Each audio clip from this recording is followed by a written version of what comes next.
गौतम बुद्ध ऐसे हैं जैसे हिमाच्छादित हिमालय। पर्वत तो और भी है, हिमाच्छादित पर्वत भी और है, पर हिमालय अतुलनीय है, उसकी कोई उपमा नहीं है।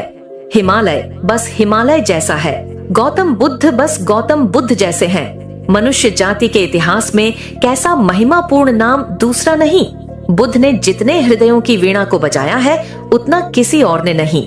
गौतम बुद्ध की वाणी अनूठी है, विशेषकर उनके लिए जो सोच विचार चिंतन मनन विमर्श के आदी हैं। हृदय से भरे हुए लोग सुगमता से परमात्मा की तरफ चले जाते हैं, लेकिन हृदय से भरे हुए लोग कहाँ हैं? और हृदय से भरने का कोई उपाय भी तो नहीं है।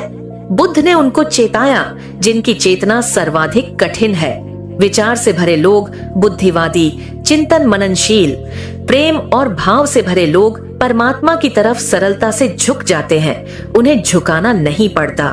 उनसे कोई न भी कहे तब भी वे पहुंच जाते हैं, उन्हें पहुंचाना नहीं पड़ता।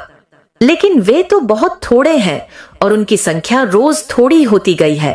उंगलियों पर गिने जा सके ऐसे लोग हैं। मनुष्य का विकास मस्तिष्क की तरफ हुआ है। मनुष्य मस्तिष्क से भरा है, इसलिए जहां की तरफ हवा जाए वहां भी बुद्ध नहीं हारते, वहां भी वह प्राणों के अंतरतम में पहुंच जाते हैं। बुद्ध धर्म के पहलू वैज्ञानिक हैं। उनके साथ श्रद्धा व आस्था की जरूरत नहीं है, उनके साथ तो समझ पर्याप्त है। अगर तुम समझने को राजी हो तो तुम बुद्ध की नौका में सवार हो जाओगे। श्रद्धा भी आ जाएगी तो समझ की छाया होगी, लेकिन समझ के पहले श्रद्धा की मांग बुद्ध की नहीं है। बुद्ध यह नहीं कहते कि जो मैं कहता हूं उस पर भरोसा कर लो।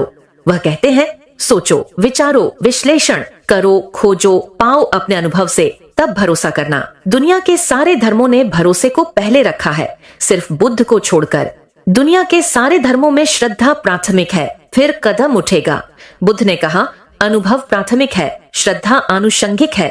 अनुभव होगा तो श्रद्धा होगी, अनुभव होगा तो आस्था होगी। इसीलिए बुद्ध कहते हैं आस्था की कोई जरूरत नहीं है, अनुभव के साथ अपने से आ जाएगी, तुम्हें लानी नहीं है। तुम्हारी लाई हुई आस्था का मूल्य भी क्या हो सकता है? उसके पीछे छिपे होंगे तुम्हारे संदेह। तुम आरोपित भी कर लोगे विश्वास को तो उसके पीछे अविश्वास खड़ा होगा। तुम कितनी ही दृढ़ता से भरोसा करना चाहो, तुम्हारी दृढ़ता कांपती रहेगी और तुम जानते रहोगे कि जो तुम्हारे अनुभव में नहीं उतरा है उसे तुम चाहो भी तब भी कैसे मान सकते हो।